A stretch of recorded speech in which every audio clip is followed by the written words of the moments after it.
Hey, what's going on, everybody? A brand new episode of the ME Show with your boy Ali Midawi right here at the ME Studios. I'm super excited. Not gonna hide it. I got a special guest all the way from Atlanta, Georgia, in the building. A former collegiate athlete, a trader, an educator, a business owner, an entrepreneur, a speaker, someone who absolutely kicks ass in every single way. And he is the Robin Hood for the little guy and the little gal who needs help in the every single day streets. And what I'm talking about is none other than JJ, aka Jamaree James. This man right in here has changed the lives of many individuals who actually lost hope, who lost belief in themselves, who did not think they had what it takes, and they were totally operating with stress, fear, and a whole lot of I have no choice but to just give up and let my money go away. So I am super excited. He actually flown today all the way from Atlanta, Georgia. We've done a lot of work earlier today. Had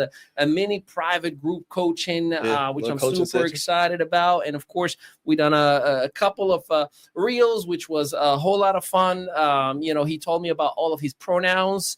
I'm messing around. He didn't say that, but we are going to chop it up on the cast today. First and foremost, thank you very much. Welcome to Jersey. Welcome to the ME Studios. We turned the studio all red for you just to match the energy. If you already know what I mean. But how you doing today, my guy? Oh man, I'm good. I'm blessed. Thanks for a good flight.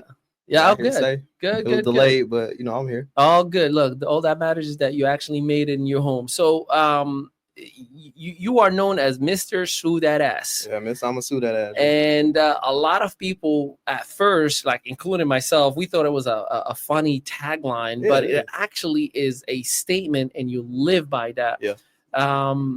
Talk to me about, before we dive deep into the business side of things, talk to me about the academic side of things. Is this what you went to school for? So I went to school I went to school for accounting. We'll just say that. So I went to school for accounting. I got like till my junior year, and I was like, I don't want to do this shit. But it was too late. Okay, it's a junior year already. Might as well about to graduate. Yeah. So really, I was just like, all right, cool. I'm good at math. I'm good at numbers. So I'm gonna stick with the accounting. Understood how the accounting works from the inside, right? Once I graduated 2015, I still had another year to play football, so I started my master's. So I was like, all right, I understand how businesses work from the inside when it comes to financials. Now I need to understand the outside. So I was like, I'm going to get my MBA to understand how business works. Obviously, in the MBA, most of the time you're networking, having conversations with other individuals. So I got to meet with a lot of business owners that were in the city where I went to school and understand how they operate their business. And the biggest thing that I saw, where a lot of them had been in the area 15, 20 years, and they were successful because it was a college campus, not because their business wasn't great. It's just, you got to pick the lesser of. If I got a wing shop and I got a chicken shop, a sandwich shop, which one most people gonna go to? They're gonna go to the wing shop because it's more convenient. It's right there. So I got to see business from both ways. So after that, started in accounting. My first job, I was an internal auditor. So I used to travel to the United States and audit credit unions. So I got to see a lot. Right? I would say that had a lot to do with where you are today as well. 100%. Yeah. Early on, it taught me how to get in front of, control the crowd. Because I used to have to, being 23, 24, and I got a baby face, everybody think I'm an intern. So when we get into these exit meetings and I'm sitting in front of the CEO, CFO, board of directors, and I'm explaining to them our findings from the audit, and I'm answering questions, and they looking at me like, it's good to be underestimated sometimes. Right. Yeah. But the statement I always get when I get there is, you an intern? And I'll be like, nah, I'm glad you think that. I'm glad I look that young, but nah, I'm here to do business, and I'm here to handle business. So that taught me a lot early on, really just how to have those conversations, the tough conversations with C-level clients, and not like be afraid. Do you look forward to those tough conversations, for the lack of better words? Like, look, there's certain individuals, lawyers or entrepreneurs, they love, bring it on, man. You want to play? Let's play. I like that because it touches on that my competitive spirit. I was gonna say, it touches on the competitive spirit, because even with the credit stuff, when we suing debt collectors, or I'm suing the credit bureaus under FCRA or FDCPA, a lot of them attorneys, no disrespect to attorneys, they feel like they know everything, and I I'd be like, nah, you just know procedure. You don't really know. Some of them know the law and know procedure, but most of them just know procedure. You don't really know the law. So you'll have conversations and they'll be like, oh, well, you don't really have a claim. Okay, cool. That's not for you to decide. That's for the judge to decide. I see in court. Like the whole, you going to scare me? I'm not going for that shit. And I don't let the client go for it either. I was going to say, it seems everybody on the other side of the equation, the debt collector and, you know, the person who gave that information, they operate with, I'm going to scare you. Yeah. And the more I'm going to scare you. I mean, I remember, you know, I told you earlier, we dealt with the IRS trying to undo 3 years of, you know, taxes and whatnot. And, you know, they would send like letters every 2 months. And then my wife would be like, they're saying they're going to revoke passports and they're saying, you know, levies and liens and they're going to take properties on, you know. So we talked to a person, like we're literally in the last 2 weeks of this whole shenanigans. And every time, you know, I'll send the screenshot. He's like, bro, do I have to say it again? I'm like, I know, chill. They're just trying to scare you so you can give up and let them have whatever money they want. Right. And it's the same thing like with court cases, like people will get sued by corporations for breach of contract. That's going to be their biggest thing. Like if you default on a loan or whatever, all they can really do in court is say, oh, you breached the contract. You signed a contract. You agreed to pay us X, Y, and Z, but now you breached it. So helping people understand, the biggest thing people say is, oh my God, I'm going to jail. You're not going to jail, bro. They can't take you to jail for a breach of contract. You didn't kill nobody. The IRS is not after you. So and for the record, there are certain cases that people push certain buttons. You know, fraud and before you say I can do anything, Ali and JJ said we ain't going to jail, mama. Let's see. Some people go to jail for fraud and please understand that they not. But when you are in I love how you said it earlier. You said ignorance is $1 billion industry. Because it is. When you are ignorant to certain information and all you're operating with is fear, then obviously then you are in the wrong side of the equation. So in the book 48 Laws of Power, one quote that I always remember when I read that book was fear creates chaos. Right? What happens when chaos happens? People get scared. So now you're gonna do whatever I tell you to do. And that's what a lot of corporations, that's what the United States, there's a lot of places that operate out of that. They operate out of keeping you in fear. So you do exactly what I want you to do. Facts. I mean, so once you step outside of that fear of understanding, like it's not really much that's gonna happen. I mean, there's some things that could happen, but it's not really much that's gonna happen if I don't do exactly what you want me to do. Yeah. My rule of thumb of that, usually at least for the most part, is if I'm operating with emotion, there's something wrong is about to happen, good or bad, right? Yes. Like we tend to have the tendency as human beings, especially here in the United States, like we'll buy $1,000 shoe and justify it later as to why we needed to get it, you know, as far as logic. No, bro, like you bought it just because you felt impulse, yeah. You know, in the same exact way you paid a debt collector $1,000 because you felt scared. Right. Not that was the logical right thing to do. So yeah, for sure. Do you remember your first case that you... Yeah, I got my ass whooped. Okay, so, tell me more.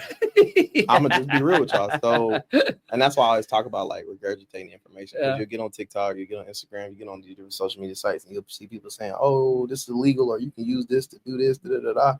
So it was 2020, 2021. Was learning from a certain individual. I'm not gonna name that person, and found out that person had never won a court case. So the logic in me is like, how are you teaching this if you 0-10 in court? You ain't never won. So I was like, nah. It's not gonna work. Because I ended up going to court and losing 3 cases to the credit bureaus, all for the same stuff. So when I lost, I knew what I was talking about, but there just happened to be a retired judge there. And after court that day, I felt defeated. And she saw me leaving. She said, she asked for my name. She's retired in Atlanta. And she said, you know what you're talking about, but number one, you're in the wrong court. You're in small claims. These small claims judges don't understand what you're talking about. So if it's not clear cut and precise, you're never going to win. She's like, you need to be in federal court with these type cases. I was like, okay. Just that little tiny bit of... Yeah, she said, you know exactly what you're saying. And they know you know what you're saying, but you're not articulating it correctly. So they're acting like they don't know. She said, you got good judges and you got bad judges. The bad judges are in cahoot with attorneys who are in cahoot with the corporation. So everybody getting paid but you. So if you can't... Crazy, bro. Because, you know, the perception for all of us is the judge is wearing that robe. The judge is solid, right? Nah. The lawyer is loud and has that demeanor, or she's speaking very eloquently with certain ways. must be solid, legit, knows what, you know. So once she told me that and I understood that, I said, okay, cool. I said, so from this day forward, any court case that I put on file is going to be straight to the point. I'm going to have all the documentation to back it. And for the opposing party to beat me, they're going to have to come with some shit. Like solid. Yeah, it's going to have to be very solid. And you're going to have to rebuttal everything that I'm showing and the exhibits that I'm bringing with it. So let me follow up on that question. Then how many cases more or less would you say? It's been 3 years, so we'll just say I'll say over 500. Over 500. And if you were to guesstimate your winning ratio, I'm not gonna lie, we lose. You're gonna lose sometimes because at the end of the day, the judge makes a decision. If we lose, all right, cool, we're gonna file an appeal and we're gonna take it to a higher court. Because there have been situations where everything's lined up. We got all the case law. We have all the state statutes to match what's going on. And the judge will still be like, oh, no, they provided documentation. Well, cool. The state law for this piece of whatever document I brought and the case law that I might be using or the statute that I might be going after states that this is what they're supposed to do. They did not do this. So how did they win? No worries. We'll just file an appeal and take it to a higher court. It's clear you're not trying to work today. You're not upholding your oath of office. Mm-hmm. So if you're not going to uphold your oath of office, I need to get on up out of here. I'm not about to waste my time. So I try to have those conversations with the client up front. Like, hey, look, it's not 100% guaranteed, but I'm going to help you to the best of my ability. I'm going to give you every single thing I got. If we lose, we just go to higher court. Some people be feeling defeated like, oh, I'm going to just pay it. Well, then, hey, if that's what you want to do, cool. But I let it be known up front, like, I'm going to help you to the best of my ability. I'm not going to tell you nothing I haven't done. I'm not going to advise you to do anything I haven't done. So I'm a double down. So what do you think your winning percentage more than half of the time? Yeah, well over 85, 90%. Because he's Mr. SUE DAT AHHZZ. It's easy. It's not hard. It's just like writing a book. So you remember in high school or in college when you write a book, they make you do your outline. Yep. So in the outline, you got your intro, your three, your three. Yeah. And then your the body to support the three. Yeah. Basically explaining it, and then the conclusion. That's all a court case is.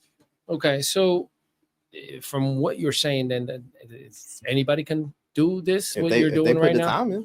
Okay, so you can't practice law, but if somebody wants, if I want to help somebody, I'm free to help whoever I want. So here's my question, because it sounds like you're doing stuff like a lawyer would, but you're not an attorney at law. Correct. So what is the distinction? Because I hear that you are going against lawyers and you're going in front of judges.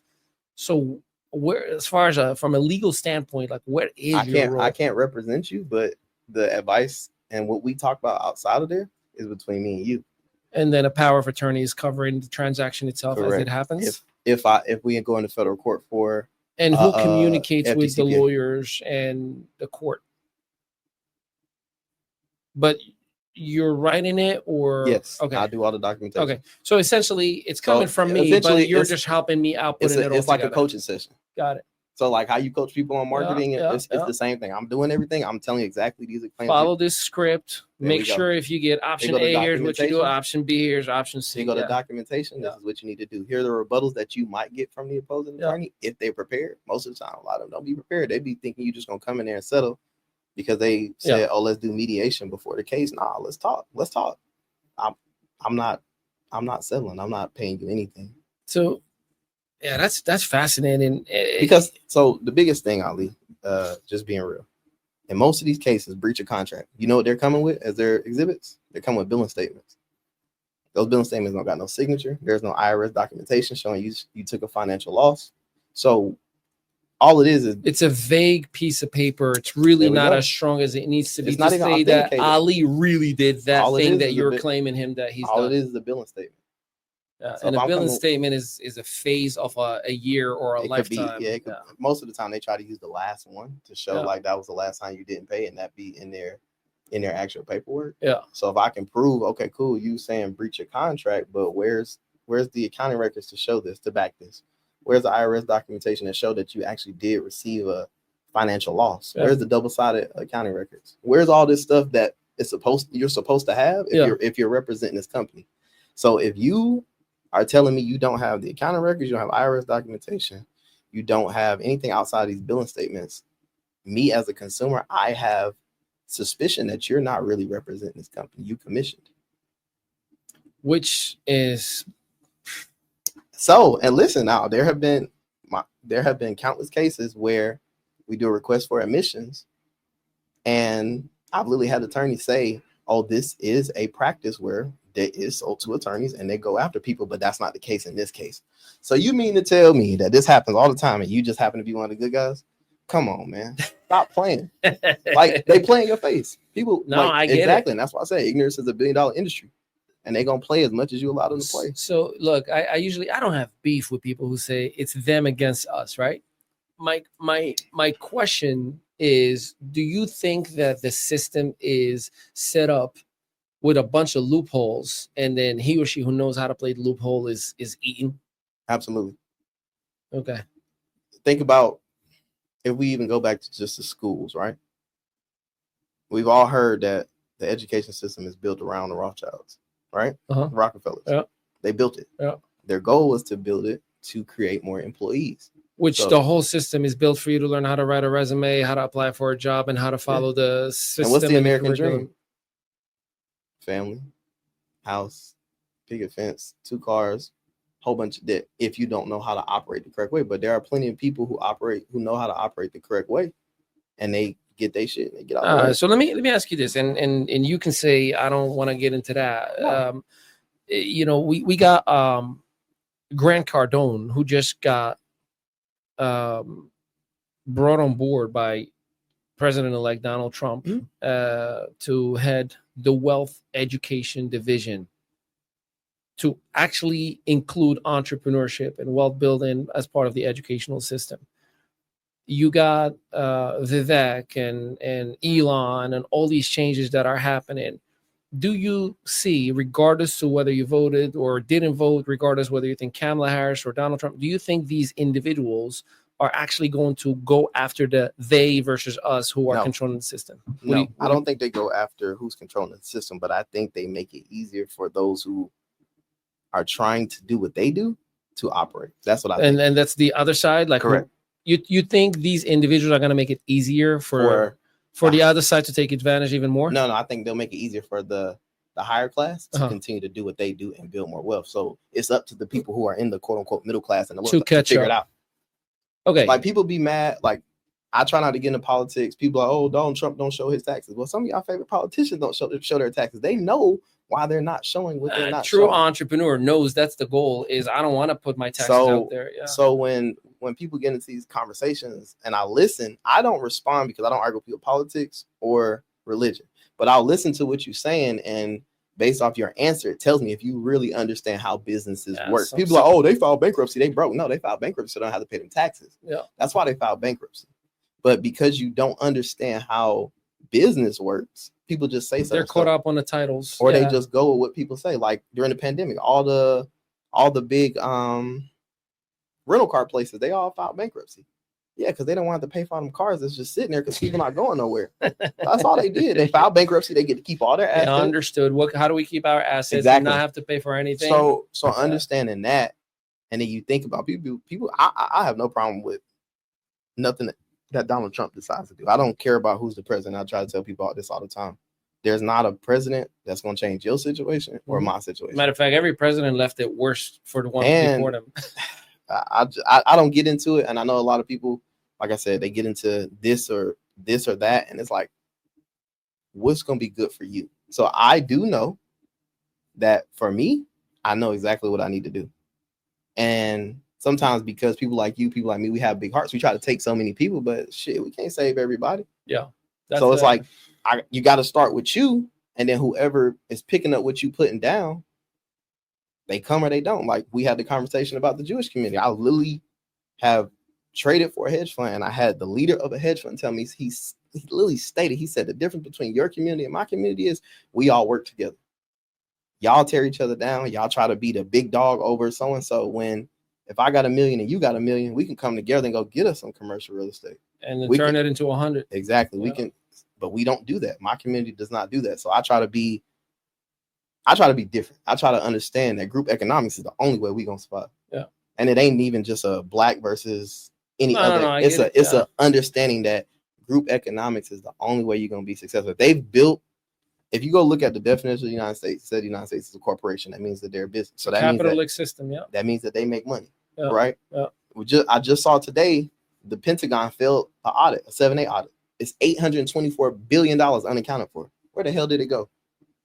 They gave it away, but it's unaccounted for. So when stuff happens like that in the government, it's politics. But if it happens to your business, the IRS coming to get you. You see what I'm saying? So understanding that group economics is the only way we gonna get to where we want to be. It's like you got to pick and choose who going with you and who not. Because you can't take everybody. Some people are cool with just being in the system. Some people are cool with, hey, my life is good. I'm cool where I'm at. All right, cool, no problem, brother. It's not a problem. Yeah. But that's not me. I got bigger goals. I got bigger dreams for myself, my family, and like I told you, generations to come. Yeah. And it's achievable. It's just a matter of hunkering down and figuring out how the hell do I get from A to Z and allowing God to take my footsteps there and understanding that you can't worry and have faith. Word up. All right. We're going to take a little break. After the commercial, we're going to dive into all things from Mr. SUE DAT AHHZZ. We're going to talk about some practical pieces that are extremely, extremely relevant to the everyday average Joe and Joanne you might not know about. So stick around. We'll be right back. Hey, this is Jamaree here. Listen, are you one of the individuals in an underrepresented community, or you operate in a business and you feel like you just don't know what to do? You're struggling financially. You can't seem to scale. You can't seem to get your credit together. You can't do anything to help get you out of the rat race, right? Well, that's what I'm here for. I help underrepresented communities and businesses understand what is their problem as to why they can't scale and what can they be done with their financial situation when it comes to their credit, right? Having conversations with the elderly, having conversations with middle class, having conversations with people who own businesses and people who just have never been keen to the financial information, and being able to help them create a plan, a strategic plan, a financial plan to, number one, get out of debt, to, number one, get some passive income, to, number two, allow yourself to just breathe a little bit, whether that be in business or whether that be in your personal everyday life. If this is you, please reach out to me at jamareejames.com and we'll have a conversation. I look forward to speaking to you soon. Yes, indeed. Make sure you visit that website, jamareejames.com, and get the help that you need. All right. So, Mr. SUE DAT AHHZZ, let's talk about, I saw one reel that you have. It's actually pinned when you're sitting on that Lambo, the yellow one, and you're like, yo, you get over here. No, the repo. The repo. That's the McLaren. I know you talking Was it the about McLaren? Yeah. Oh, okay, yeah. It is suicide that's door. So yeah. So you were talking about the I wouldn't call it illegal, but a non-compliant repossession process. Right. All right, so let's talk about that for a second, because look, the reality is you didn't pay your car for 3 months in a row. Repo's supposed to come and get it. The harsh reality is, I mean, some people fall on hard times, regardless of the situation. There are state laws and UCC laws that every corporation is supposed to follow when conducting a. So talk to me about the process. All right, so the process is boom. You whatever happened, you didn't pay 3 months. 3 months. On that 91st day, they're gonna charge it off. Yeah. And then they're gonna tell you, hey, Ali, we coming to repossess it. So what they're doing is they're not only taking a tax credit for it, they're coming to get it and they're gonna sell it. So you're gonna get the tax credit. They're gonna make money off the sale, and then if there's a balance to owe, they're gonna tell you owe it. So you got breach of peace. That's one of the biggest things that happens. So you always have to check what state you in, because every state has statutes of how a repossession is supposed to go. Right? Every state has it. They got state RZA and state was it MISA or MVISA laws. And the funny thing is, a quick Google search. Quick Google search. Yeah. So you'll have some situations where the car will be in your yard behind the gate, private property, and the repo company come get it, and they breach your peace. But because you didn't even go do a quick Google search, like you said, you don't know they breach your peace. Now you can sue the court. You can sue the finance company and the repo company. Listen, the repo company always gonna give the finance company up. They getting the fuck out of it. Excuse my French. They getting the hell out of it. They want zero parts. They don't want no smoke with that lawsuit. Yeah, because they're usually like a small business, and right. So you about to shut them down. You about to 1%. I need all that. Right. So understanding that alone, you'll see in certain situations. Like I helped a guy not too long ago. Like I said, it was in his yard, in the garage. The garage just happened to be up. It came out there. So he got in the car. They still pulled the car out of his garage. And I think he was in Illinois. I want to say Illinois. That's a breach of peace. I want to say Illinois. So each state has what's supposed to happen.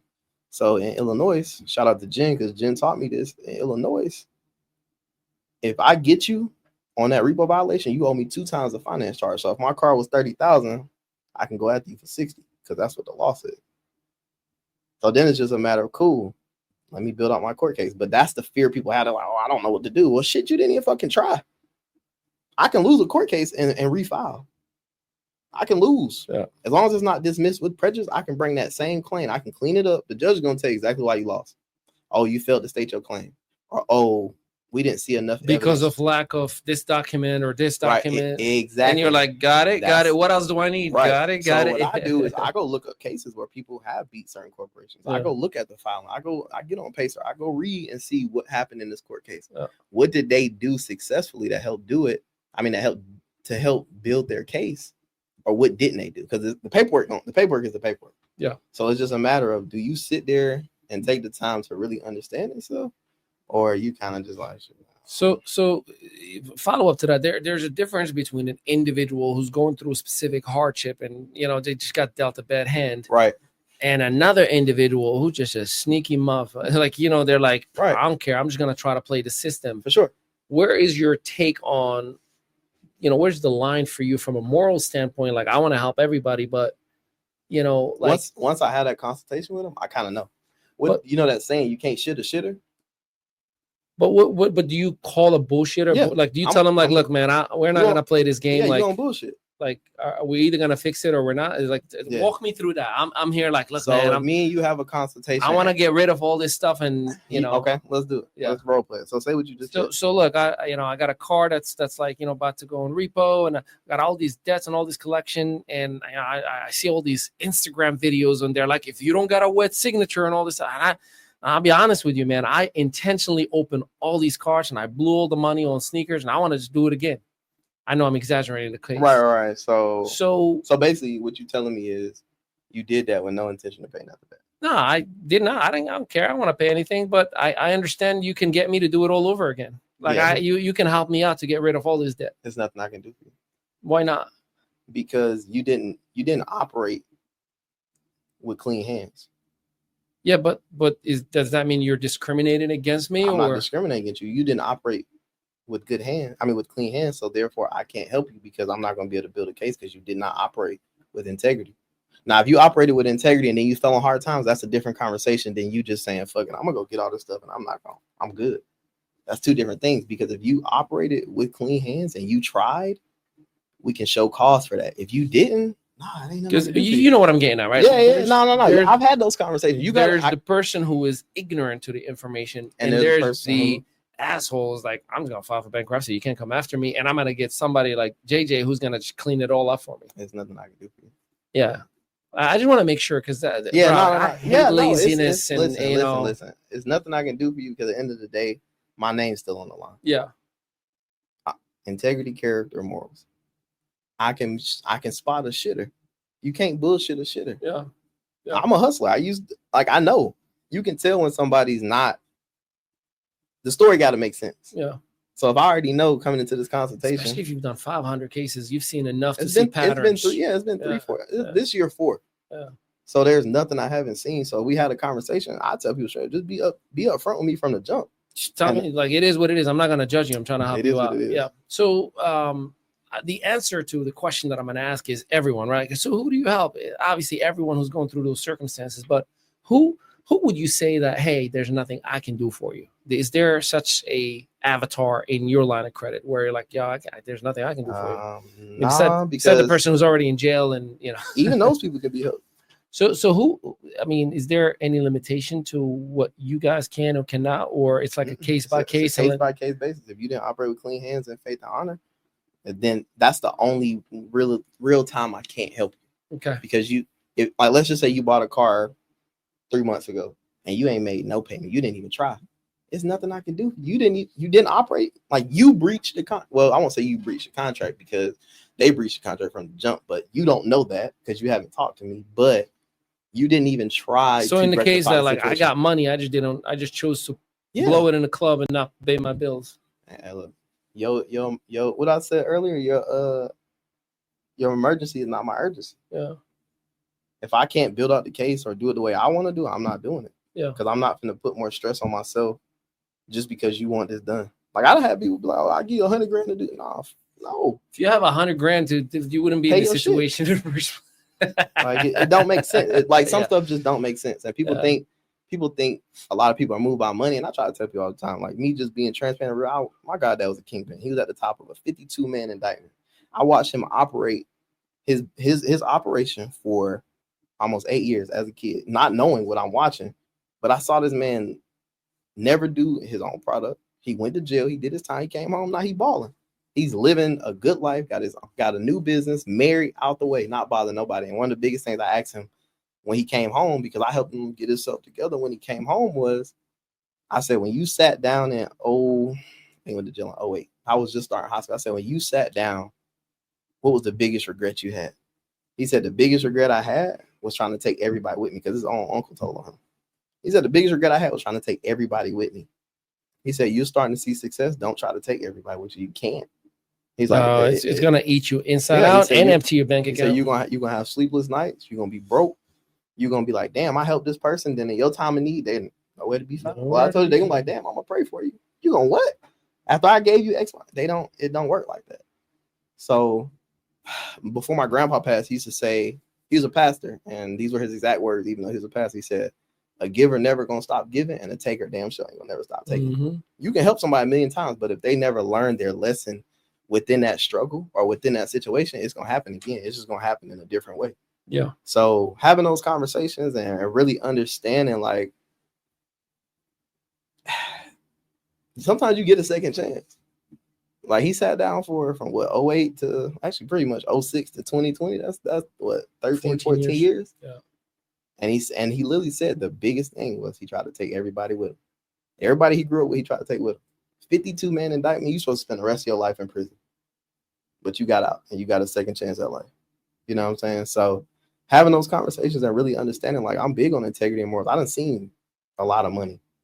I have friends who are in the NFL, in the NBA. Like, I have clients who, like, so the whole people throwing money at me, it never really motivated me because of the simple fact of that shit can come and go. I could be up today. And it will. Yeah, I'll be up today and down tomorrow. Yeah. But if I can't stand on business and people know, oh, hey, you can do this. If you go holler at him and bring him 50 racks, he nah, fuck that. Because that money comes with a price that I'm not willing to pay. Mm-hmm. I like the life I live. Mm-hmm.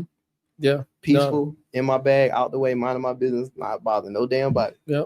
No, I dig it. Let's talk about collection agencies. You mentioned earlier today, they're essentially just like the mafia back then, the Don Corleone, Godfather coming after you. I pay attention. That's what it is. The Godfather coming after you and just extorting your money, in a political, peaceful. Hey, I'm gonna protect you, but I'm gonna take 25% from this point forward, right? Like, you gonna give it to me, or you gonna give it to me?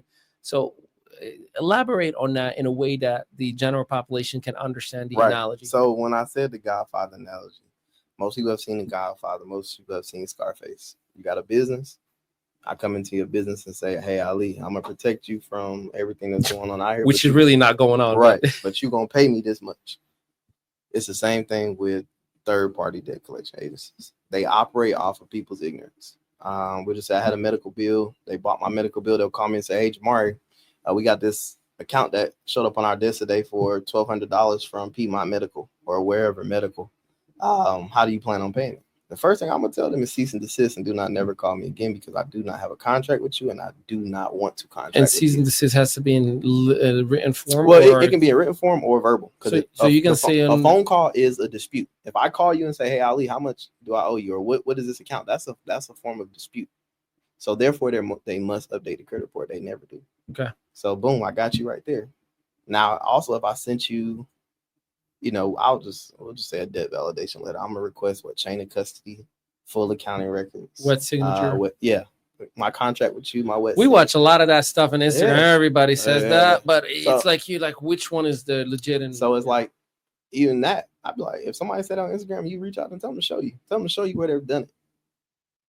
I have countless cases, countless testimonials. It's like, this is what we do. You dig what I'm saying? So when they do that and we reach out and ask for that stuff, most of the time they're just gonna send back some billing statements. They never send back exactly what I asked for. So when they don't send me back what I asked for, I go through what I asked them for. I say, I'll do another complaint. Hey, I asked you for this, this, and this. You didn't supply any of this. I need it within 10 business days. If not, this is my intent to sue. Now I'm gonna get you for not updating that credit report because you didn't update that I called in and disputed. I know you didn't do that. So now I'm gonna hit you with multiple claims, not just FDCPA, some FCRA when it's dealing with the credit report. And now, not only, like I said, I'm going to demand a jury trial. I want the jury to hear this. I want this to be public. We're going to do this in front of everybody. And they don't want their name on documented. What does it look like if you're an attorney and you lose to somebody who's representing themselves? Yeah. How does that look? Yeah. And so then, they're going to call and be like, hey, what can we do to settle this? They'll be like, oh, well, we'll delete the account, but we're not paying any money. Okay, cool. That's not what I asked you for. I'll see you in court. Which, because now you have leverage. Yeah. But most people don't know they have leverage. They get the call and be like, oh my God, they're trying to settle with me. I'm going to just take it. No. That's why my clients will be like, hey, so-and-so called. What do I say? And well, what do you want? What do you want? Yeah.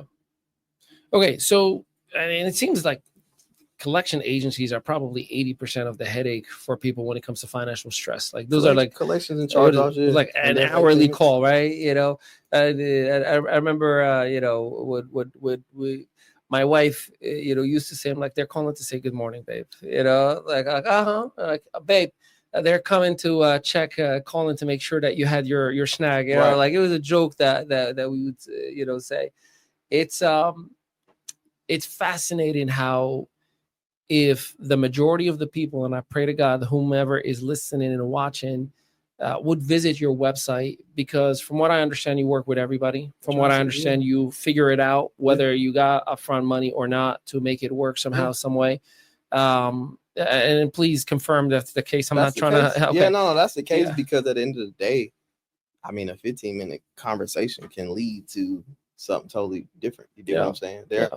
Like people be like, oh, I don't have the money. But you didn't even try to book a consultation. You might have something that I need. And that's just me. I know everybody say, oh, everybody's not my client. That's correct. But there are certain people that you can run into that might change your situation. And then we not even talking about a monetary thing. We talking about value from different service for service or value in different areas. I don't have people reach out to me that run multi-million-dollar companies. They just have an issue with a certain thing that's not their field house. So cool. Teach me what you know. Or how can I be an asset to you so that therefore I can learn what you know? So now that's when the conversations change. That's when I'm in rooms with people who certain people will never be in rooms with, because you say, oh, like you never know who somebody knows. And that's the truth, man. That's a fundamental on anything. I mean, you know, what do you got to lose to ask? Yeah. Hey, man, 15 minutes, let me know, AZ. And the worst thing that usually happens, ego get in the way, right? Yeah, like, you know, the worst thing that you can do is nothing at all. So you mentioned earlier that you're recording some modules or courses. Is it about this very same concept? So tell us more. So the last, is this breaking news? This is breaking news, ladies and gentlemen. This is breaking news. So the last 3 years, everybody like, oh, your mentorship. I want mentorship. I want to learn this. I want somebody to help me and guide me through the way. And I tell people, I don't know everything, but what I got, I'll give you. So this is for people who want to follow your lead to do what you're doing right now. So working on a mentorship, gonna teach business structure. I'm gonna give them everything I got, even the things I learned from the Jews about how to set it up and run it the right way. Gonna give them the personal credit stuff.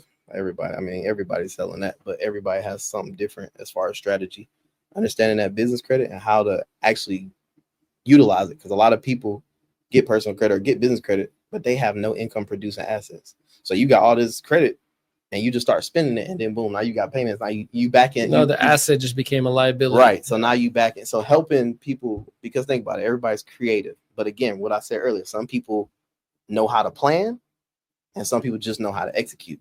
So I'm gonna figure out which one you are. And once I figure it out based off what you like and what you want to do, that's what you're gonna do. I'm gonna give you the blueprint, put you in front of my resources, give you all my resources, and then after that, it's on you. But if I can help you from day one with everything already given, all you got to do is execute. People are gonna take that. You know, one thing that I would say, and I see it in my industry as well. You know, you talk about ego. I think people have been beaten and burned and hurt so many times that mentally it's like that person who stops going to church just because they're like, yeah, I'm so far on the other side of sin that I don't, you're like, yeah. And I think a simple reach out, phone call, private DM, right? Like as simple as that, like, yo, I'm embarrassed, man. I've been going through some stuff. I'm hoping you can just guide me the right way. I've had those conversations. I bet. And usually the people who need the most help, like shit, I told you earlier, like everybody's watching on social media, like 160 grand that we got hit by in the IRS this year. We had close to $60,000 of unpaid billable hours because everybody got caught with economy. And then guess what? And you had to eat it. Like, do I pay Ali or do I pay my mortgage? You know, and so far, you know, you're looking at like 220K and a lot else that goes along with that, right? So we've been talking about it. Like Rich and I had a shitty year. Yeah, you know, like from But Ali, it's not just you, bro. A lot of people had a shitty year. This was a shitty economy year, and that's what I'm getting at. If you just humble yourself and just be like, yo, like me and you have to have a conversation, like, because we've had a shitty year, you know, and we may be the superheroes that wear the cape and no matter what, I can take the bullet, but our spouses cannot have that strong. And you go home to a crying wife, and you go home to, hey, dad, mom, you know, last year we said we were going to go on vacation, and he hit the microphone. Rich, that was the official one. That is not me, Rich. That is that my. He wants to pass the buck. Yes, my bad. You got instant replay, Rich. My bad. My hands were here. But but you understand what I'm getting. Like you may play the superhero card and say like, I got this, I'm good. But the people around you are suffering because of your ego. Right. So humble yourself and, you know, just reach out. I don't use humble because of the definition. It means to lower one's importance for everybody else around. Interesting. I use grounded. You can ground yourself and say, hey, bro, I need help. How can you help me? Yeah.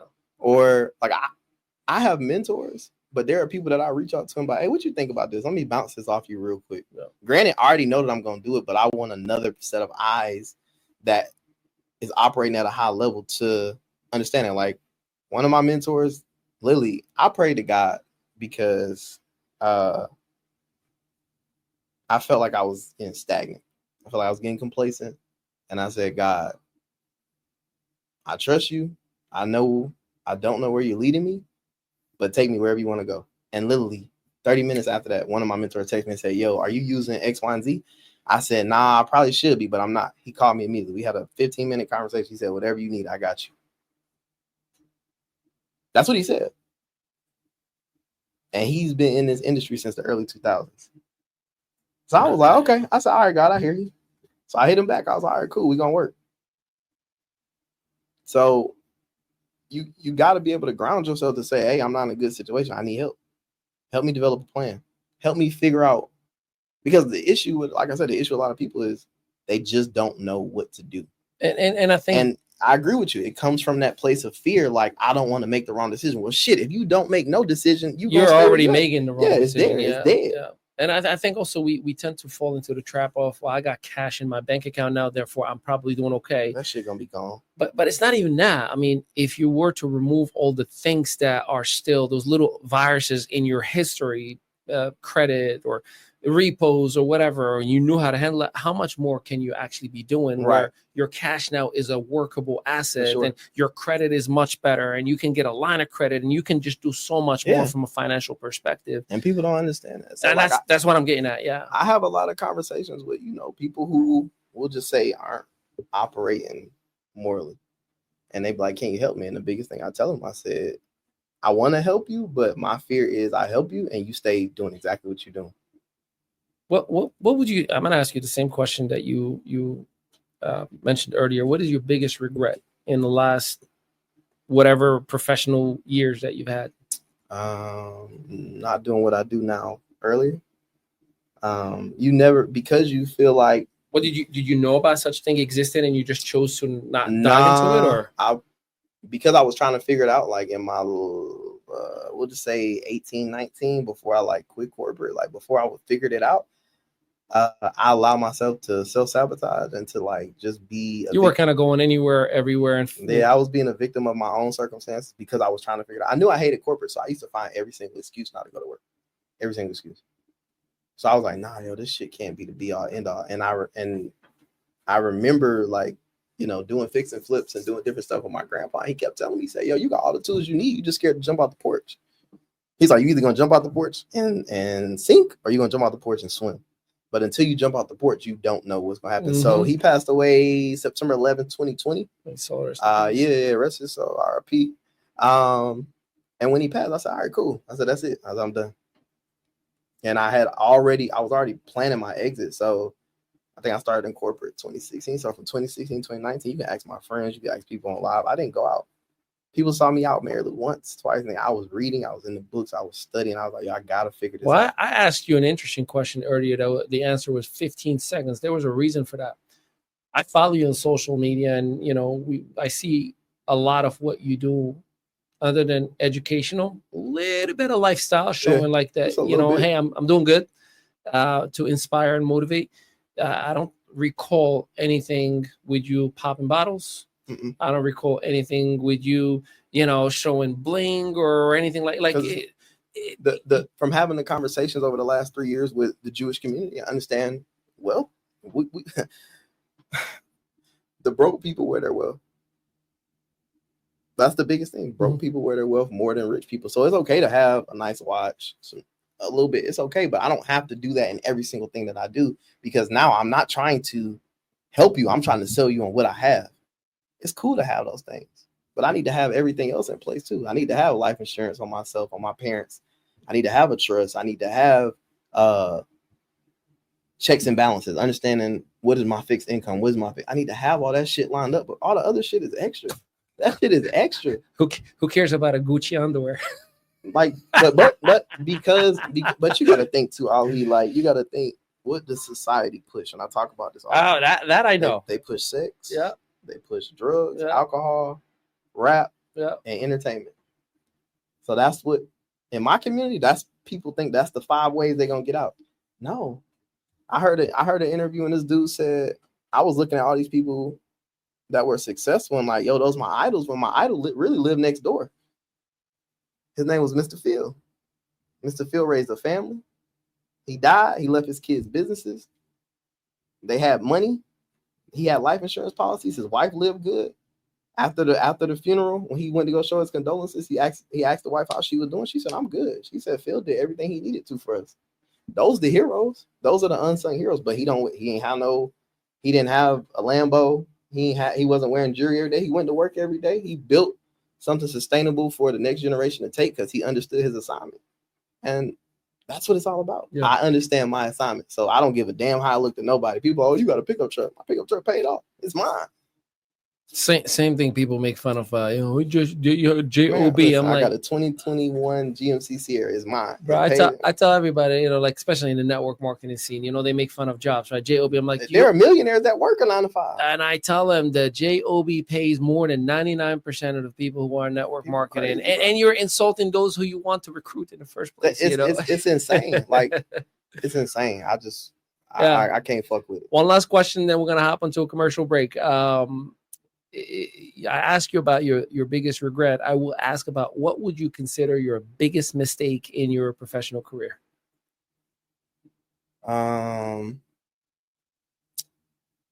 So being competitive. Well, I'm gonna tell you. No. Being competitive, I don't like politics. So there were situations in corporate that I probably could have handled way better. I'm big on asking why. I don't care if you're the boss. But I'm a little confused about what you meant. So you said being competitive, because we mentioned earlier the competitive nature of you is a good thing that pushed you, right? Right. So what do you mean about being competitive? Like not handling certain political situations the right way? Yeah. Like you approached it the wrong way because you were too competitive? So there was an instance when I was Is this incident going to be followed by an apology in front of the camera or middle finger? I ain't middle finger? I ain't apologizing for nothing. It is what it is. It was a situation where I had a manager and he didn't do nothing. Yeah. He did nothing. It was like, so use and abuse. Yeah. So I kind of just asked him. I said, the type of leadership I'm looking for is not the type of leadership that you're providing. So let's have a man-to-man conversation. And at this point, I'm a young adult, so I understand what good leadership looks like, what bad leadership. I had good leadership, and I've had bad leadership from it's usually easy to spot if you're the right person. Easy. So when I said it, he got offended, and I said, "Don't take offense to it. I'm just trying to understand your your approach to success and how to continue to move up the corporate ladder. And he said, I don't like the way you coming at me. I said, why not? I said, all I did was ask you a question. I said, I didn't say it disrespectfully or anything. He's like, it's questions like that as the reason why you can't get ahead. You will never get ahead. And I said, so it's questions like that you can't answer because you feel like I'm attacking you and your ego is hurt rather than just saying, hey, I messed up. You know what I'm saying? So the conversation didn't go exactly like that. It kind of got a little heated. He wanted to beat his chest a little bit. And I was like, shit, what's up? We can go outside. Like, I don't care that this corporate, at the end of the day, you a grown man, I'm a grown man. You're not about the little boy me. So, there have been situations that I probably could have took better. And, when people see that you're quiet and you really mind your business, those are the people that people want to play with the most. And it's like, don't poke a sleeping bear. Don't do that. Just because I'm quiet and I'm respectable, don't play with me. Like, you don't know who I know. You don't know me. You dig what I'm saying? You don't know what I've been through. It might be nice, but I will Will Smith your ass real quick. You don't know nothing. So it's like, it just be those type of situations. So there were a couple that I can think of with elderly black men that I probably could have handled a little bit better. But again, like on a softer, subtle approach. Yeah. Okay, like just some of the words I might use. And I grew up in a house full of women, so I got a smart mouth. Like if you can dish it, I could dish it too. I get it. So I get it, my guy. We're going to take a little break. After we come back, we're going to dive into the future, the vision, and what we are anticipating from the next phase of all things Jamaree James. We'll be right back. Hey, this is Jamaree here. Listen, are you one of the individuals in an underrepresented community, or you operate in a business and you feel like you just don't know what to do? You're struggling financially. You can't seem to scale. You can't seem to get your credit together. You can't do anything to help get you out of the rat race, right? Well, that's what I'm here for. I help underrepresented communities and businesses understand what is their problem as to why they can't scale and what can they be done with their financial situation when it comes to their credit, right? Having conversations with the elderly, having conversations with middle class, having conversations with people who own businesses and people who just have never been keen to the financial information, and being able to help them create a plan, a strategic plan, a financial plan to, number one, get out of debt, to number one, get some passive income, to number two, allow yourself to just breathe a little bit, whether that be in business or whether that be in your personal everyday life. If this is you, please reach out to me at jamareejames.com and we'll have a conversation. I look forward to speaking to you soon.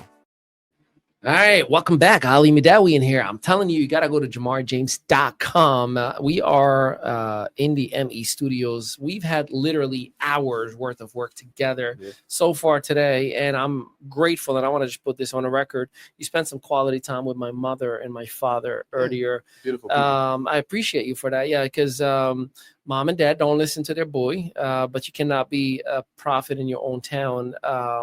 And sometimes those conversations come better from someone else as they perceive as or understand to be a professional. I'm getting text messages and phone calls. Don't forget me. Like, my mother's singing you praises, and you're like, I've been praying about somebody who knows their stuff. I'm like, I just been with you my whole entire life, but all right, Jamaree does it. No, but it is needed. Yeah, sometimes sometimes people need an outside ear. Even myself, like you gotta see things, because you only can see things from your point of view. 100%. Even Jordan said it. He goes like, he would have never won 6 rings without Phil Jackson. That's got a good and well, that too. Yeah. So let me get into what's next. I mean, I know you established yourself within the last 3 to 4 years in this space right now. I know you're about to launch modules and mentorship programs. I know that you're, I'm assuming, expanding and growing, because you're not just in the state of Georgia, but you operate the whole United States. So are you anticipating to open physical spaces? Are you anticipating to build a sales force, account executives?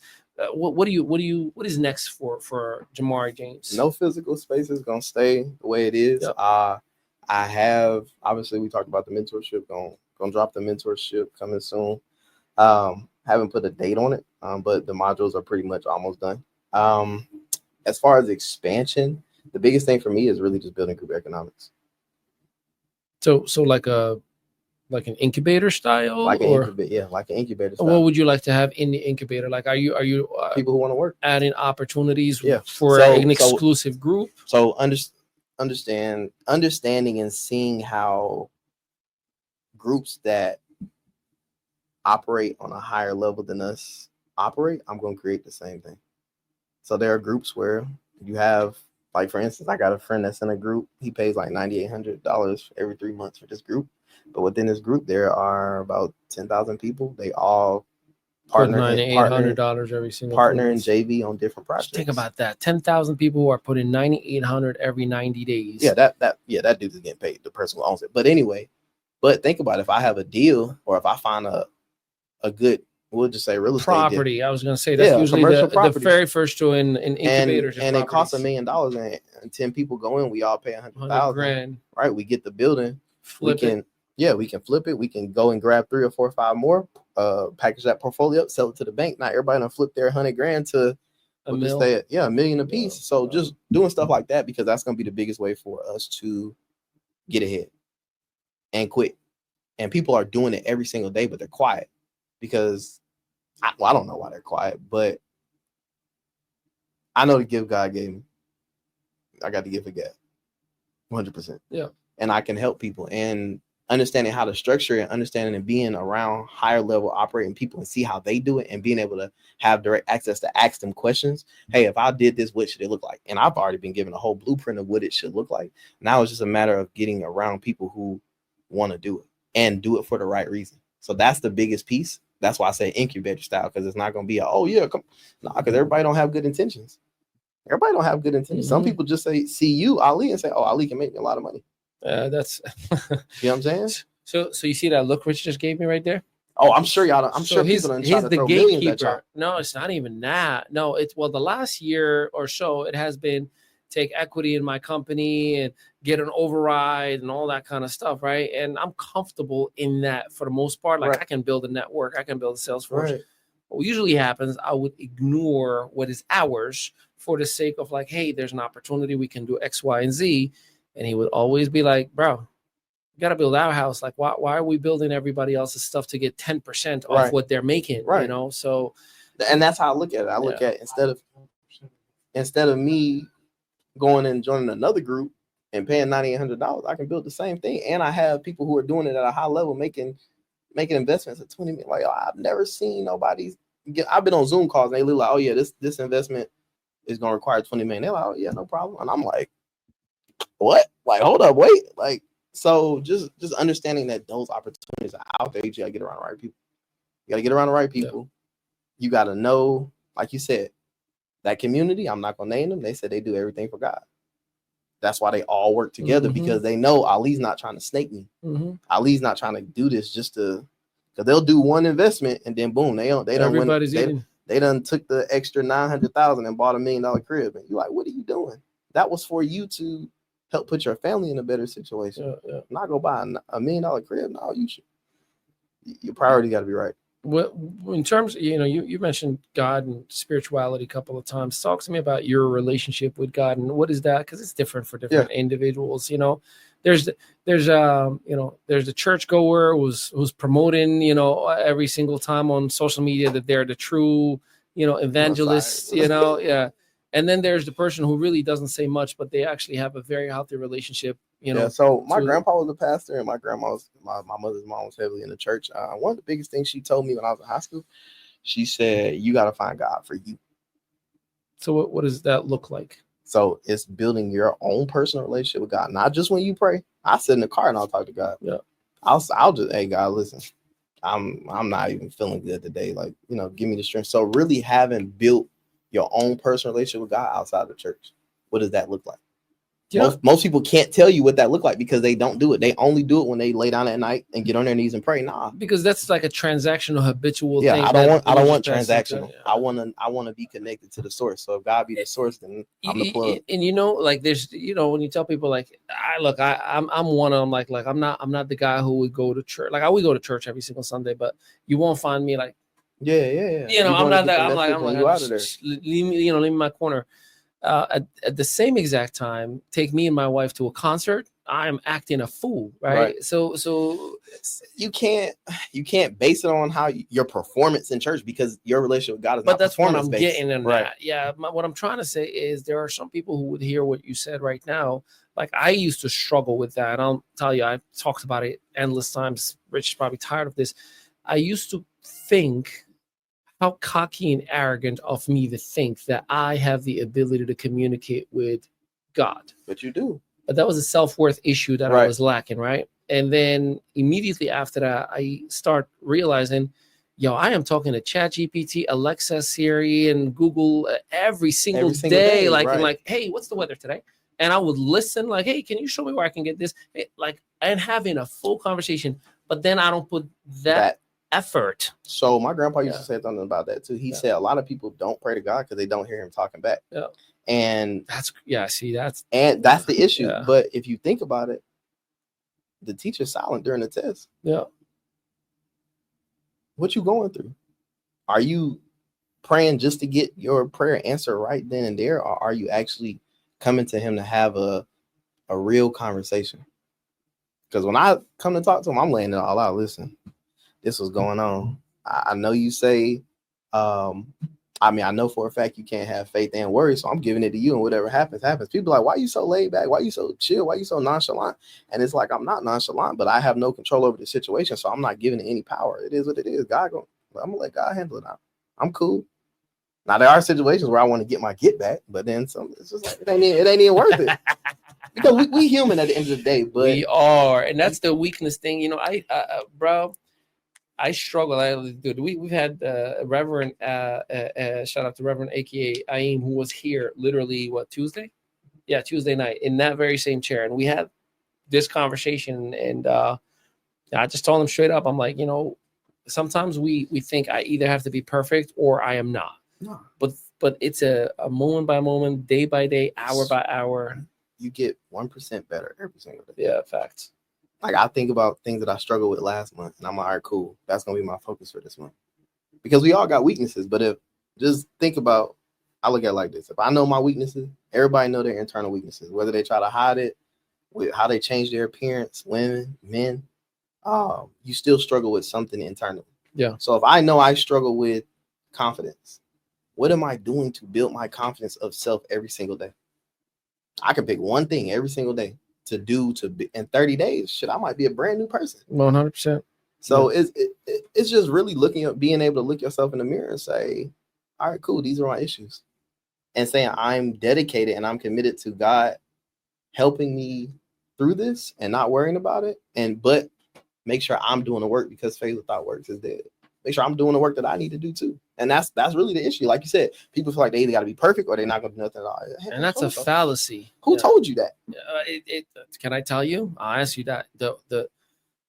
There's a lot of people who don't have healthy faith who would say, well, I'm a human being, or even the idea, well, we were born a sinner, we will die a sinner. And you use that as justification. And I'm telling you this, Dr. Stan Harris, aka Dr. Breakthrough, he's a spiritual mentor of ours, and he would say you've been listening to the wrong reverend or the wrong pastor, who are more about the show and the gimmick and like making you feel like you're small and you're worthless. But in reality, God never sees you small or worthless. Like you're worth it. You're created in His image, and that's the thing that most of us forget sometimes. Or in my case, I used to look at it as arrogance. Like how could I accept to compare myself to God, to Creator? But I look at it like this: it's not really a comparison. It's like I'm creating His image, but it also says that we're perfectly imperfect. Mm-hmm. So everything, people be like, "Oh, I'm awkward." Da, da, da, da. Like, okay, that's what makes you.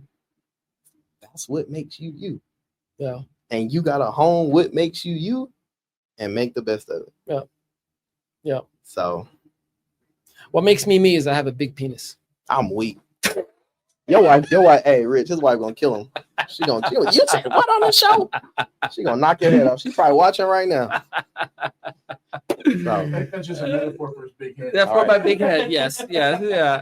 I'm preparing for a comedy show, so I'm trying to come up with the. Hey, so look, obviously we're expecting a lot from financial consultations, business consultation, mentorship, and helping a lot of people get out of the stress. I think that's the main thing. Do you understand that stress is an actual hormone that releases from your brain and it eats your protein out of your DNA, which makes you protein deficient. When you are protein deficient, your immune system is weak. When your immune system is weak, you're getting sick. So it's important to remove that stress. And the number one cause in the United States of stress is money. Money. And Money. Ali, My man right here can help. I had this conversation with people all the time. They be like, "Oh, I'm stressed. I got married and now we broke." I'm like, "Well, what was your reason for getting married?" Most dudes be like, "Well, we had a kid." Okay, well then maybe you should have thought about having a kid before you got married. Maybe you should have thought about, and this is just my perspective, maybe you should have thought about getting to a secure financial space before you have kids. Or if you know, hey, this is not somebody I'll build my life with, wear protection. Like at this point, we all adults. Like I ain't no kid, nobody on here a kid. Like we gotta start having the real conversations. Some people date people. Like I have conversations with people and I'm like, yeah, they be like, oh yeah, I'm dating this person, but I don't really know about them. Then why are you wasting the time? Yeah, you wasting your own time. People be stressed in relationships. Like, bro, just move on. Like let it go and go find yourself.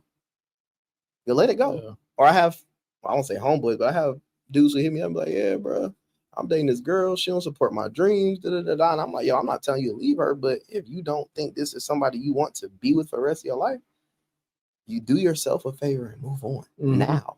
Or don't even move on. Because eventually later it's going to get even uglier. Yeah, and then you're going to start regretting, or even women, you're going to start regretting. You're going to start hating that person. It's like it should never get to that.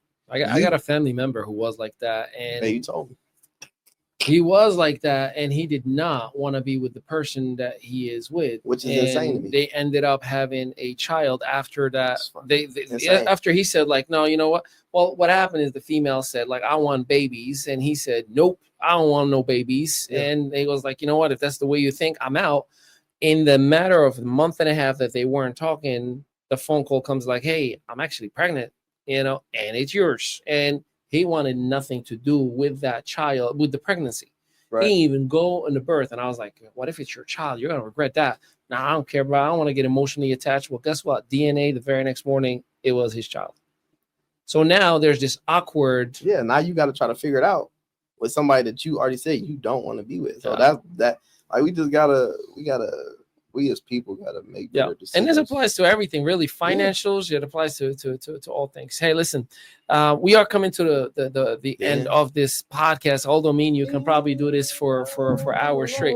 Do me a favor, check out that view right there. There's that one person who is still, no matter what, right now, looking at you and saying, but you don't understand my situation. I need you to talk to that person. Why they need to hit you up right away. For whatever the case may be, whether it's collections, whether it's repos, or everything that we talked about.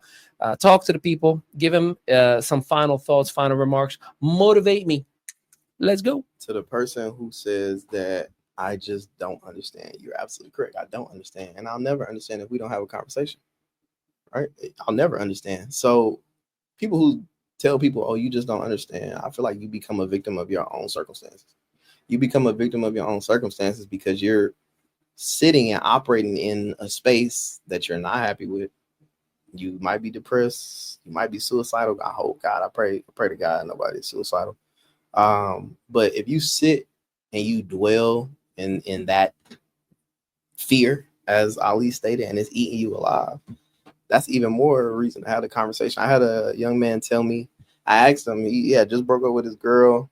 They got a kid together, and I asked him, I said, how you feel? I said, you hit rock bottom? He said, yeah. I said, good. He said, why is that good? I said, because the only place you can go is up.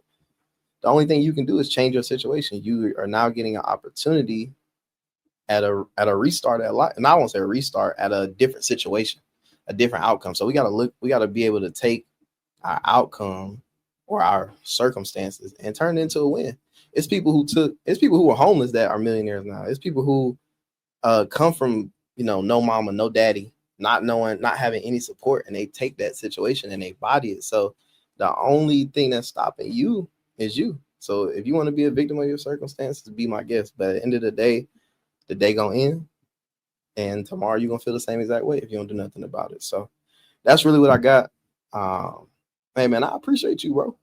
I appreciate you. This was definitely not only the beginning for something great. I have a lot that is twirling in my head. Yeah, me too. I love the fact that you got a mentorship program. I want to talk to you about how I can help you spread that all over. Yeah, for sure. I love the fact that, by the way, my brain went even higher. I'm pitching some things to you right now. seminars, absolutely. retreats, Absolutely. and we got the team to organize and monetize and make it an experience for everyone. We co-own a travel company. So there's a lot that can be done and a lot that I would like to talk to you about. Yeah, we're gonna work. And I'm just grateful that you've taken flight all the way down bro, here I'm blessed today. and honored for the opportunity.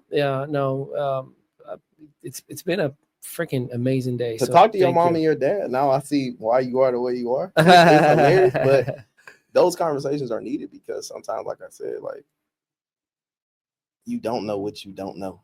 Oh yeah, facts. And everything happens for a reason. Yeah. They were supposed to come early in the morning, and the flight got delayed. And everybody that was supposed to be in the morning couldn't make the afternoon. And who ended up in that room by themselves with you? Your parents.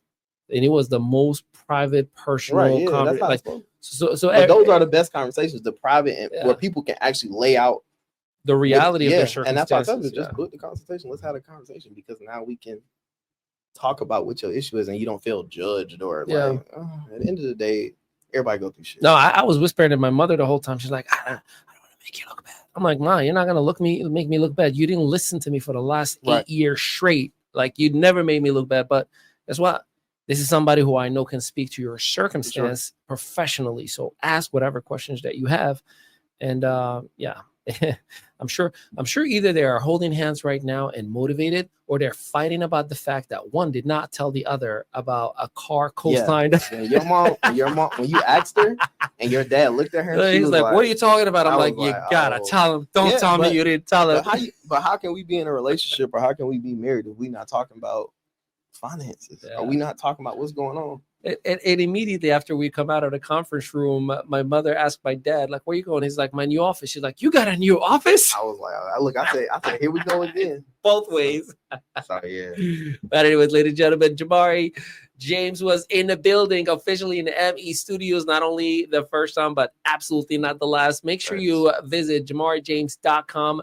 Make sure you check out the copy. We're going to put his social media. We're going to put all his websites and all the assets that he is to be sharing with us. And remember, for anybody who gets a consultation, just a 15-minute call with Jamaree, not only that's the best thing that can ever happen to you, but if Jamaree lets me know, hey, I got somebody that we just helped, they're in a better financial space, we're going to send you on a 4-night, 5-day vacation to Mexico, all inclusive. You gonna go? Yes. Oh, shoot. All right, yes. We got lodging, we got food, and we got drinks all covered for you. You just got to cover your taxes, and whenever you're ready, you cover your flights. So food, drinks, and lodging. It's a value, truly, genuinely $3,000 because it's 4 nights. You can look it up, and we're definitely hooking you up. But anybody who you tell me, hey, this person we just worked with, because I don't want to send somebody to Mexico if their money is not right. No. You don't deserve it. Get your money right, get everything appropriate, and yes, we will cover it for you. As long as my man right here says, hey, first name, last name, email, please send him a vacation. We absolutely will take care of you. And that's our commitment to your commitment to making sure that your financial assets are in the right place, or your financial ass for that matter. All right, ladies and gentlemen, Ali Midawi, Jamaree James, and Rich Tomes from the ME Studios. We appreciate it and thank you. Until next time, peace out, everybody. Cheers.